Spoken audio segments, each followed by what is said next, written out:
guys, welcome to Flamboyant Law. So in today's session we'll study chapter 9 of BNSS 2023, that is taking security for keeping peace and good behavior. So we'll only study the important sections. तो ये एक chart है जो मैंने बनाया है. You can also take a screenshot of it and you can study it. So let's begin. Section 125 क्या बोलता है कि कोर्ट, कौन से कोर्ट के पास पावर होती है? Court of session and JMFC. तो वो एक्चुअली जो चैप्टर 9 है ये क्या बोलता है कि किसी भी पर्सन, अगर किसी ने कोई क्राइम कमिट किया हो या हैबिचुअल ऑफेंडर हो, हैबिचुअल क्राइम कमिट करता हो, या फिर उस पर सस्पिशन है कि उसने कोई क्राइम कमिट वो कर सकता है कॉग्निजेबल ऑफेंस, तो उससे सिक्योरिटी लेके बॉन्ड क्रिएट कर लेते हैं उस पर्सन के साथ कि आप गुड बिहेवियर रखोगे या पीस रखोगे, इसलिए बॉन्ड क्रिएट करा जाता है उस पर्सन के साथ. तो इसकी हम बात करते हैं. तो सेक्शन 125 में बोलता है कि कोर्ट ऑफ सेशन या जेएमएफसी के पास ये पावर होती है कि वो 3 साल का बॉन्ड भरवा सकते हैं. किसके साथ? For keeping piece. रीज़न क्या है? For keeping peace. किस पर्सन के साथ? जो कि previously convicted of public tranquillity, कि उसने कोई या फिर उसने कोई असॉल्ट कमिट किया हो, क्रिमिनल फोर्स कमिट किया हो, मिसचीफ कमिट किया हो, या क्रिमिनल इंटिमिडेशन किया हो, किसी को डराया धमकाया हो, या वो कोई भी पब्लिक पीस का ब्रीच कर सकता हो, ऐसा उस पर सस्पिशन है. तो court of session and JMFC उससे 3 साल का बॉन्ड भरवा सकता है कि आप पीस रखेंगे, मतलब आप ये कोई भी ऑफेंस 3 साल तक कमिट नहीं करेंगे. देन 126 क्या बोलता है कि एग्जीक्यूटिव मजिस्ट्रेट 1 साल का बॉन्ड भरवा सकता है फॉर कीपिंग पीस. किसके साथ? पर्सन इज लाइकली और सस्पेक्टेड. अगर कोई पर्सन है, उसे ऐसा लग रहा है एग्जीक्यूटिव मजिस्ट्रेट को कि वो ब्रीच ऑफ पीस कमिट कर सकता है या डिस्टर्ब कर सकता है पब्लिक ट्रैंक्विलिटी को, कि या फिर कोई रॉन्गफुल एक्ट कर सकता है जो कि ब्रीच कमिट करे पीस का या डिस्टर्ब करे पब्लिक ट्रैंक्विलिटी को, तो वो 1 साल का बॉन्ड ऐसा क्रिएट करवा सकता है उस पर्सन के साथ फॉर कीपिंग पीस. देन 127 क्या बोलता है? एग्जीक्यूटिव मजिस्ट्रेट की बात करता है. एग्जीक्यूटिव मजिस्ट्रेट गुड बिहेवियर रखने के लिए 1 साल का बॉन्ड भरवा सकता है किसी भी पर्सन से जो कि जिसने डिफेमेटरी, ऑब्सीन या सेडिशियस, जो कि स्टेट के अगेंस्ट हो, ऐसा कोई ऐसा पब्लिश कर दिए हो, ऐसा कोई भी मैटर या ऐसा कुछ भी डॉक्यूमेंट उसने रिलीज किया हो, या ऐसा कुछ भी पब्लिश उसने किया हो, कुछ भी ऐसा डॉक्यूमेंट जो कि स्टेट के अगेंस्ट हो, डिफेमेटरी हो या फिर ऑब्सीन हो, तो उससे गुड बिहेवियर का 1 साल का बॉन्ड भरवा सकती है, सिक्योरिटी ले सकती है 1 साल के लिए. देन सेक्शन 128 बोलता है एग्जीक्यूटिव मजिस्ट्रेट के पास 1 साल का बॉन्ड भरवाने की पावर है for good behaviour with person जो कि अपनी प्रेजेंस कंसील कर रहा हो, अपने आप को छुपा रहा हो, और ऐसा उसे लग रहा है कि वो आगे जाके कोई भी कॉग्निजेबल ऑफेंस कर सकता है, तो उस पर्सन के साथ 1 साल का बॉन्ड भरवा सकता है for keeping good behaviour. Then section 129 क्या बोलता है कि एग्जीक्यूटिव मजिस्ट्रेट के पास ये पावर होती है कि वो 3 साल का गुड बिहेवियर का बॉन्ड भरवाए. किस पर्सन के साथ? जो कि एक हैबिचुअल रॉबर हो, हाउस ब्रेकर हो, थीफ हो, जिसने बहुत सारी चोरियां की हो, या फिर किसी की प्रॉपर्टी मूवेबल इमूवेबल स्टील करी हो, या हैबिचुअल ऐसे कार चुराने वाले नहीं होते वो हो, जिसने या फिर कोई चोरी में मदद करता हो किसी की, या फिर कोई ऑफेंस कमिट करने के लिए किसी को उकसाता हो, अबेट करता हो, या किडनैपिंग, एक्सटॉर्शन, चीटिंग करने के लिए किसी इन सब ऑफेंसेस के लिए किसी को उसने अबेट किया हो, ब्रीच ऑफ पीस करने के लिए किसी को उसने उत्साया हो, अबेट किया हो, या फिर कोई भी ऐसा ऑफेंस जो कि इस एक्ट के अंदर आते हैं, इन सारे एक्ट्स के अंदर आते हैं, ऐसा कोई भी ऑफेंस करने के लिए उसने किसी को उकसाया हो या खुद ऐसा कोई ऑफेंस किया हो, या फिर अडल्ट्रेशन की हो फूड में, करप्शन किया हो, तो ये कोई भी, ये सारे ऑफेंस में से कुछ भी एक ऑफेंस उसने किया हो तो एग्जीक्यूटिव मजिस्ट्रेट गुड बिहेवियर का 3 साल के लिए बॉन्ड उससे भरवा सकता है। तो यही इम्पोर्टेंट सेक्शंस हैं। और अब सेक्शन 130 क्या बोलता है कि ये सारे जो सेक्शंस हैं 126, 127, 128 या 129, अगर कोई भी पर्सन ऐसा लगता है उन्हें जिसके साथ बॉन्ड भरवा रहे हैं वो, तो नंबर ऑफ श्योरिटीज मेंशन होना चाहिए, amount of bond, amount of security mention होनी चाहिए, जो भी सब्सटेंस रिसीव, जो भी इंफॉर्मेशन रिसीव हुई और पर्सन के बारे में वो होना चाहिए, टर्म अच्छे से लिखा होना चाहिए बॉन्ड में, और नंबर ऑफ श्योरिटीज वगैरह लिखी होनी चाहिए इन राइटिंग, तो तब वो ऐसा ऑर्डर मेक कर सकते हैं। अब अगर कोई भी पर्सन कोर्ट के सामने अपीयर नहीं हो रहा हो तो उसके अगेंस्ट एक समन इशू कर सकते हैं उसका अपीयरेंस लाने के लिए, या फिर एक वारंट इशू कर सकते हैं कि उसको लाया जाए कोर्ट के सामने। तो इसमें बाकी और तो कुछ इम्पोर्टेंट है नहीं। In the coming session we'll study order for maintenance of wives and children and parents, or we can study it right now. So section 10, chapter 10 says that order for maintenance of wives, children and parents.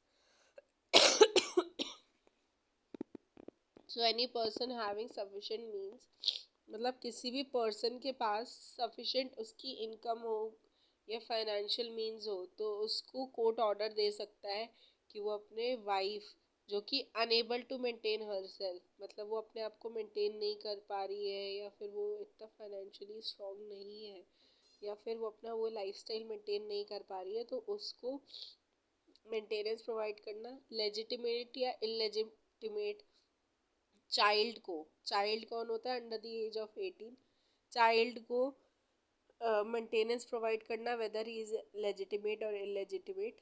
Then legitimate illegitimate child who has attained majority, where child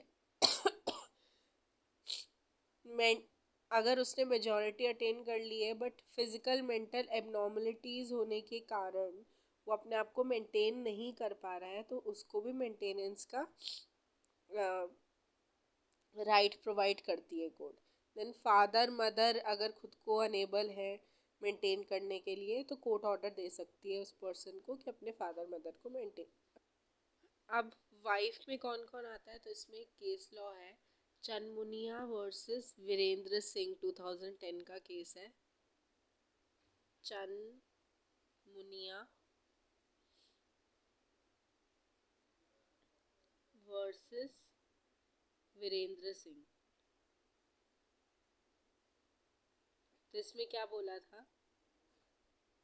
कि अगर कोई भी husband और wife, wife का मतलब क्या है कि ज़रूरी नहीं है कि एक फॉर्मल मैरिज का प्रूफ देना ज़रूरी है। अगर कोई भी हस्बैंड और वाइफ जैसे रह रहे हैं बहुत टाइम से और कोहैबिटेड ऐसे हो रहे हैं, कोहैबिटेशन है उनका लॉन्ग पीरियड से, कि हस्बैंड और वाइफ जैसे रह रहे हैं, तो उनका एक फॉर्मल मैरिज का प्रूफ मैंडेटरी नहीं होता है, वो एज अ हस्बैंड और वाइफ ही कंसीडर होंगे और वाइफ को मेंटेनेंस दे उसका राइट होगा। कि वाइफ को मेंटेनेंस मिले। तो अगर कोई लिविंग में भी रह रहा है बहुत टाइम से और उनका एक मैरिज जैसा दिख रहा है सबको कि मैरिज हो गई है, और तो वो पर्सन जो मतलब वो फीमेल है वो भी एज अ वाइफ ही कंसीडर होती है, उसको भी मेंटेनेंस का राइट है if she is unable to maintain herself. तो मजिस्ट्रेट ऑफ फर्स्ट क्लास ये ऑर्डर देता है मंथली अलाउंस का for wife, child, father, mother, जो भी उसे मंथली अलाउंस ठीक लगता है उसका टाइम टू टाइम ये ऑर्डर दे देता है मजिस्ट्रेट। देन अगर फीमेल चाइल्ड का कोई फादर है और उसने अपनी मेजॉरिटी अटेन नहीं की है, तो मजिस्ट्रेट को ऐसा लगता है अगर वो मैरिड है और उसने अभी तक मेजर नहीं हुई है वो, और उसका हस्बैंड सफिशिएंट नहीं है, उसको फाइनेंशियली इतना सफिशिएंट नहीं है कि उसको मेंटेन कर सके, तो मजिस्ट्रेट उसके फादर को ये ड्यूटी देती है कि आप मेंटेन कर, मतलब फादर को ये ऑब्लिगेशन देती है कि आप इस फीमेल चाइल्ड को मेंटेन करें अंटिल हर मेजॉरिटी। तो ये वाला प्रोविजन क्या बोलता है कि अगर कोई मजिस्ट्रेट को ऐसा लगता है ड्यूरिंग, अभी उस प्रोसीडिंग का कुछ भी कंक्लूजन नहीं आया है, तो अगर उसे ऐसा लगता है कि अभी भी एंट्रीम मेंटेनेंस एक दी जानी चाहिए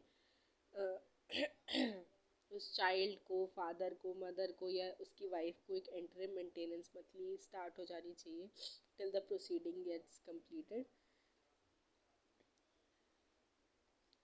तो वो एंट्रीम मेंटेनेंस का भी ऑर्डर दे सकते हैं, और एक्सपेंसेस जो प्रोसीडिंग के एक्सपेंस उठाने हैं उसका भी ऑर्डर दे सकते हैं कि आप इस प्रोसीडिंग के एक्सपेंसेस उठाइए और एंट्रीम मेंटेनेंस प्रोवाइड करिए अपनी वाइफ, चाइल्ड, फादर या मदर को।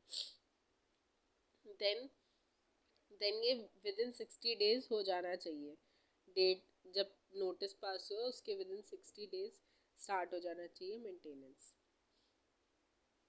देन वाइफ कौन होगी यहाँ पर?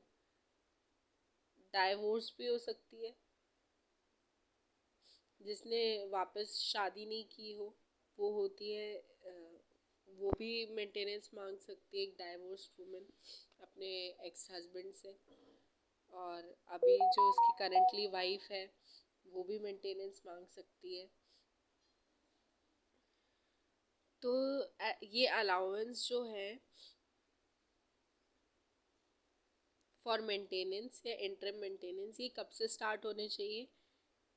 कोर्ट या तो ये बोलेगी जब से कोर्ट ने ऑर्डर दिया तब से मेंटेनेंस प्रोवाइड होना चाहिए, या फिर जब से एप्लीकेशन फाइल हुई तब से मेंटेनेंस मिलनी चाहिए। अगर किसी भी पर्सन ने मेंटेनेंस प्रोवाइड नहीं किया या ब्रीच किया मेंटेनेंस में, तो उस पर फाइन्स लेवाए कर सकती है कोर्ट, फाइन्स लगा सकती है, या फिर उसको इम्प्रिजमेंट दे सकती है for a period of 1 month, या फिर जब तक वो पेमेंट ना करे। तो अब कोर्ट वारंट भी इशू करती है फॉर, अगर किसी ने ब्रीच किया मेंटेनेंस प्रोवाइड करने में तो कोर्ट वारंट इशू करती है, पर वारंट इशू तभी ही कोर्ट कर सकती है अगर 1 साल के अंदर अंदर, जब से मेंटेनेंस नहीं मिला है उसके 1 साल के अंदर अंदर उस पर्सन ने एप्लीकेशन फाइल कर दी हो कि मुझे मेंटेनेंस नहीं मिला है, तभी कोर्ट वारंट इशू कर सकती है। अगर कोई भी विमेन है उसने अपने हस्बैंड के साथ रहने के लिए मना कर दिया और कोई भी सफिशिएंट कॉज नहीं है उसका मना करने का, तो कोर्ट मेंटेनेंस प्रोवाइड नहीं करेगी। But if there is a sufficient cause कि वो उसके साथ नहीं रह रही है, क्यों नहीं उसके साथ रिफ्यूज़ कर रही है रहने में, हो सकता है कि वो कोई मिस्ट्रेस रख रहा हो अपने साथ, कोई अनदर वुमेन के साथ हो, तो इसलिए वो मना कर रही हो, ये हो उसका ग्राउंड ऑफ रिफ्यूज़ल, तो फिर वो उसे मेंटेनेंस प्रोवाइड, कोर्ट ऑर्डर करेगी मेंटेनेंस प्रोवाइड करने का, नहीं तो फिर नहीं करेगी अगर कोई सफिशिएंट ग्राउंड नहीं हो तो। अब अगर कोई वुमेन अडल्ट्री में रह रही है तो वो मेंटेनेंस नहीं मांग सकती है। या फिर कोई म्यूचुअली अलग हुई हो, या फिर अपने हस्बैंड के साथ विदाउट एनी सफिशिएंट रीज़न रहने से मना कर रही है, तो ये मेंटेनेंस नहीं मान सकती है। मेंटेनेंस के लिए कोर्ट लायबल नहीं है इनको मेंटेनेंस प्रोवाइड करने के लिए। अगर ऐसा ऑर्डर कोर्ट ने प्रोवाइड किया भी हुआ है उन्हें मेंटेनेंस का, और बाद में ये प्रूव हो गया कि वो अडल्ट्री में रह रही है, या फिर वो अपने हस्बैंड के साथ रहने के लिए मना कर रही है विदाउट एनी सफिशिएंट रीज़न, या फिर वो म्यूचुअल कंसेंट से अलग हो गए हो, तो कोर्ट अपना मेंटेनेंस का ऑर्डर कैंसिल भी कर सकती है। देन सेक्शन 145, तो ये मेंटेनेंस का जो प्रोसीडिंग्स होती है ये क्वाजी सिविल और क्वाजी क्रिमिनल नेचर की होती है। इसमें एक केस है पेरेंट्स के मेंटेनेंस से रिलेटेड, पांडुरंग भावराव दबाधे वर्सेस बाबूराव भावराव दबाधे। इसकी स्पेलिंग मैं आपको बता देती हूँ।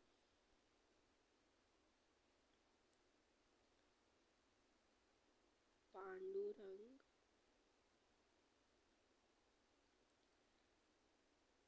भाव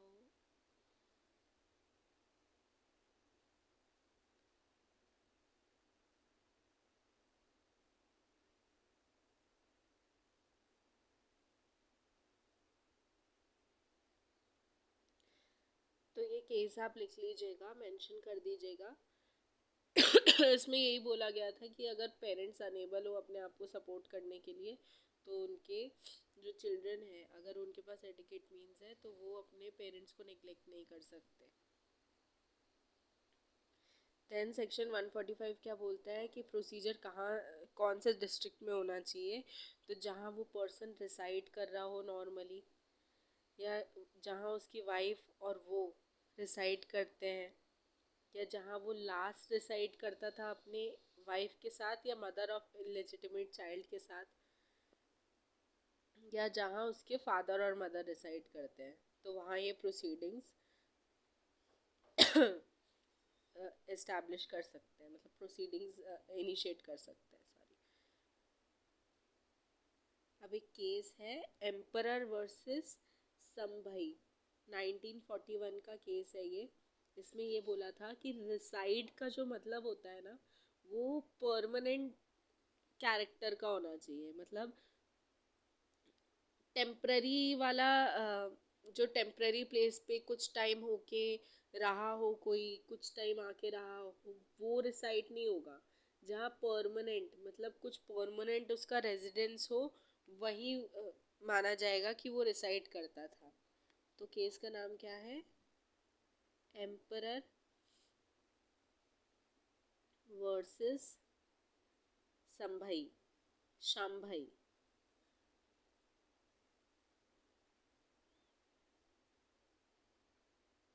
1941। तो एक लैटिन वर्ड होता है एनिमस मनेंदी, मतलब intention to remain. Animus manendi, intention to remain.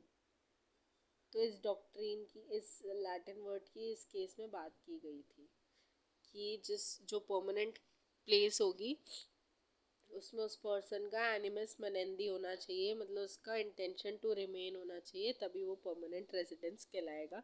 Temporary नहीं होना चाहिए उसका रेजिडेंट, जहाँ पर केस इनिशिएट हो सकता है। तो अब जो भी प्रोसीडिंग्स होंगी वो उस पर्सन के, जो कि मेंटेनेंस प्रोवाइड करेगा, उस पर्सन के सामने ही डिस्पोज ऑफ होनी चाहिए, उस पर्सन के in presence of that person ही सारी प्रोसीडिंग्स होनी चाहिए, या फिर इन प्रेजेंस ऑफ हिम और इन प्रेजेंस ऑफ हिज एडवोकेट। जहाँ वो पर्सन, अगर कोर्ट को ऐसा लगता है कि वो पर्सन विलफुली अवॉइड कर रहा है या विलफुली कोर्ट को अटेंड नहीं कर रहा है, तो कोर्ट हियरिंग कर सकती है एक्स पार्टे, मतलब in absence of that person. But अगर 3 महीने के अंदर अंदर उस पर्सन ने, जिसके अगेंस्ट ये प्रोसीडिंग्स हुई हैं, इनिशिएट। उसने 3 महीने के अंदर अंदर कोर्ट को ये एप्लीकेशन भेज दी कि मैं मतलब कोई जेन्युइन रीज़न बता के कि इसलिए मैं मेंटेन नहीं आ पाया, कोर्ट की प्रोसीडिंग्स नहीं देख पाया, तो इस ऑर्डर को वो कोर्ट सेट असाइड कर सकता। देन कोर्ट के पास पावर होती है कि वो कोई भी ऐसा ऑर्डर दे जो उसे ठीक लगे। देन सेक्शन 146, अब कोई भी ऐसी प्रोसीडिंग है जो जैसे अब कोई पर्सन है, हस्बैंड और वाइफ है, उनका एक केस चल रहा है, डाइवोर्स का केस फैमिली कोर्ट में। देन उनका यहाँ पर मेंटेनेंस का केस चल रहा है। तो अगर डाइवोर्स का केस पहले ही मतलब वहाँ पर ऑलरेडी उनका ऑर्डर आ गया है कि डाइवोर्स हो गया है और हस्बैंड मेंटेनेंस देगा, तो अब दो दो बार मेंटेनेंस देगा क्या? यहाँ पर भी मेंटेनेंस का ऑर्डर, वहाँ पर भी मेंटेनेंस का ऑर्डर, तो नहीं। इस केस में ऑल्टरेशन हो सकती है कि कोर्ट ऑल्टर कर सकता है अपने डिसीजन को, मेंटेनेंस को ऑल्टर कर सकता है। तो अगर कोई भी ऐसा कोर्ट को लगता है कि चेंज इन सर्कमस्टांसेस है तो वो मंथली अलाउंसेस या इंटरिम मेंटेनेंस कुछ भी ऑल्टर कर सकता है जैसा उसे ठीक लगे।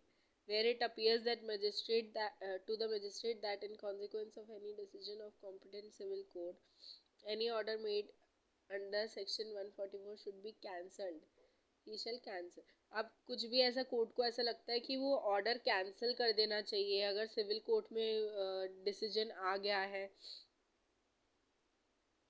अंडर मतलब मेंटेनेंस का कोई डिसीजन आ गया है, तो वो इस वाले अपने ऑर्डर को कैंसिल भी कर सकता है, मेंटेनेंस के ऑर्डर को।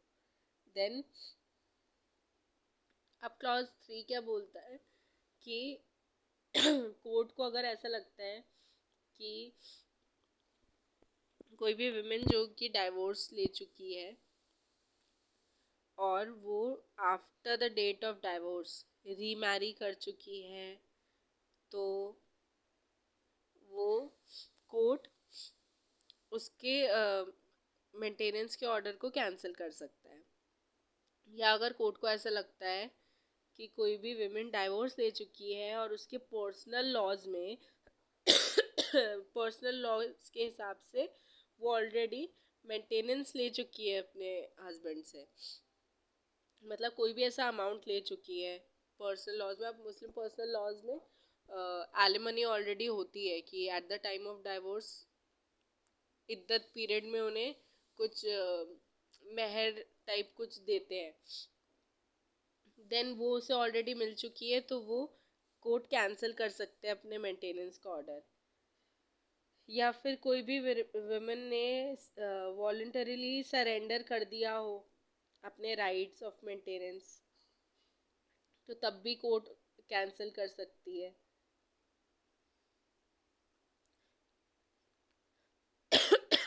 तो इन केस में कोर्ट कैंसिल कर सकती है order of maintenance. Enforcement of order of maintenance, अब ये मेंटेनेंस का ऑर्डर जो होता है ये इरिस्पेक्टिव ऑफ रिलीजन होता है क्या? तो हाँ, सेक्शन 145 के अंडर कोई भी पर्सन, कोई भी विमेन, इरिस्पेक्टिव ऑफ रिलीजन, कोई भी रिलीजन के हो, whether Muslim, Hindu, Christian, Sikh, any religion की विमेन मेंटेनेंस मांग सकती है। So it is irrespective of religion. इसका बहुत ही फेमस सा केस है मोहम्मद अहमद खान वर्सेस शाहबानो, तो उसमें कोर्ट ने यही बोला था। तो 147 में ये लिखा है कि उसकी कॉपी, जो मेंटेनेंस की कॉपी होगी ना, वो उस पर्सन को मिलेगी जिसके फेवर में मेंटेनेंस दी जा रही है, तो वो कॉपी उसे फ्री ऑफ कॉस्ट मिलेगी। हमारा मेंटेनेंस का चैप्टर 10 यहाँ ख़त्म हो चुका है। चैप्टर 11 कुछ ज़्यादा इम्पोर्टेंट है नहीं अगर एग्ज़ाम पॉइंट ऑफ व्यू से आप देखें। So we can skip this, and next session we'll study chapter 12 and 13. So till then, bye.